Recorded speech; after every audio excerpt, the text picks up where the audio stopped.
The Frostbitten Spirit. Winter is a season of silence, of stillness. But sometimes, when the snow blankets the earth, it brings with it more than just the cold. In the tiny, remote village of Black Hollow, winter isn't just a season, it's a warning.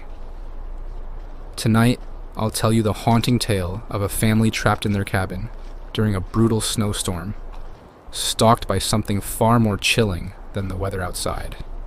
Stay tuned to discover what happens when the frost isn't the only thing creeping in. Asterisk, the arrival of winter. Black Hollow was nestled deep in the mountains, a village forgotten by time. Its population dwindled every year as the winters grew harsher and the snowstorms more relentless. Those who stayed behind whispered of the Frostbitten Spirit, a vengeful ghost that roamed the woods during the coldest nights.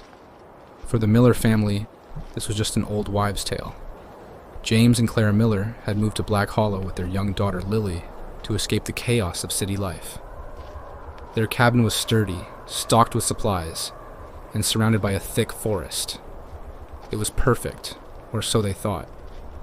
The first snowstorm of the season hit with a ferocity that no one had expected. By nightfall, the wind howled like a living thing, shaking the windows and piling snow against the doors. As the family gathered around the fireplace, a sudden knock echoed through the cabin. Knock, knock, knock. James frowned. Who would be out in this storm? He opened the door to find nothing but swirling snow. No footprints. No sign of life. Must be the wind, he muttered. But Clara wasn't convinced. The first signs. The next day, the storm raged on, trapping the family inside. James went to check the generator in the basement, but it wouldn't start. As the daylight dimmed, the house grew colder. Clara tried to keep Lily entertained, but the little girl seemed distracted. "Mommy?" Lily whispered, staring out the frosted window. "There's a lady outside." Clara's blood ran cold. She looked outside, but saw nothing except the whirling snow. "There's no one there, sweetie. It's just the storm." But Lily shook her head. "She's waving at me." That night, Clara and James were startled awake by a loud bang on the roof. It sounded like heavy footsteps trudging across the shingles. James grabbed his flashlight and headed outside to investigate. He found no tracks, but as he turned to go back inside, he saw something etched into the frost on the window. "Let me in," the ghost revealed. The temperature inside the cabin plummeted, even with the fireplace roaring. Shadows seemed to flicker in the corners, and the once cozy atmosphere felt oppressive.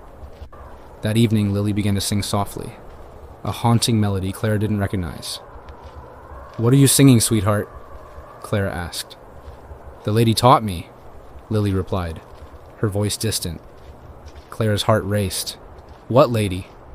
Lily pointed to the far corner of the room. "Her." Clara saw nothing, but the air grew colder, and the faint scent of something metallic, like blood, filled the room. She grabbed Lily and ran to James, who was trying once again to start the generator. "We need to leave," Clara whispered. But James shook his head. "The roads are blocked. We can't go anywhere until the storm clears." The spirit's wrath. That night, the knocking returned, louder and more insistent. Knock, knock, knock. This time, it came from every direction, doors, windows, even the walls. James barricaded the doors while Clara held Lily close. The little girl's eyes seemed distant, as if she were in a trance. "She's here," Lily murmured. Suddenly, the fire in the hearth extinguished, plunging the cabin into darkness. The knocking stopped, replaced by a low, mournful wail that echoed through the walls. In the faint moonlight, Clara saw her breath freeze in the air. Then, a figure emerged. A woman, her skin pale and frostbitten, her eyes hollow and unblinking. "You took my child," the ghost whispered, her voice filled with sorrow and rage. Clara screamed as the spirit lunged toward Lily, but James threw himself between them, holding up a family heirloom, a silver cross his grandmother had given him. The spirit recoiled, shrieking, before vanishing into the cold. The truth uncovered. Morning finally came, and the storm began to ease. James ventured into the woods to find help, but what he discovered made his blood run cold. Just beyond the tree line, he found a small grave marked with a crude wooden cross. The name etched into it read Margaret Whitaker, and beside it lay the body of a child, frozen and untouched by time. James learned from the townsfolk that Margaret Whitaker had lived in their cabin decades ago. During a brutal winter, her child wandered into the woods and was lost to the storm. Margaret had searched for days before succumbing to the cold herself. Locals believed her spirit still roamed the forest, searching for her lost child. And now, any child who stayed in that cabin. The Miller family moved away from Black Hollow soon after, but they never forgot that winter.